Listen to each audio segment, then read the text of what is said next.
अगर आप भी चाहते हैं कि एसएस फिल्म्स मोतिहारी के ऑडियो वीडियो सबसे पहले आप तक पहुंचे, तो इस चैनल को सब्सक्राइब करें और साथ ही बेल आइकन को दबाना ना भूलें। Presented by SS films Motihari.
बाटा मई देखावतिया कोला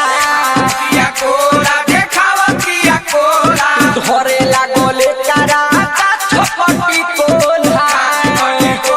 हो गाछ पटी कोला ए भैया खोल के बाटा मई देखावतिया कोला धरे लागोले करा छपटी कोला ओ भीए से कह की भेटाए लागरे होय मुजफ्फरपुर के लीची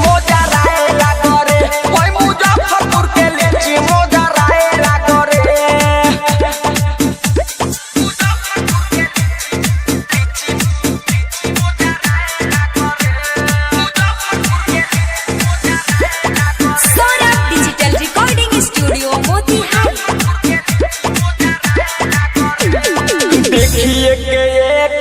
चिकन चिकन पेट रे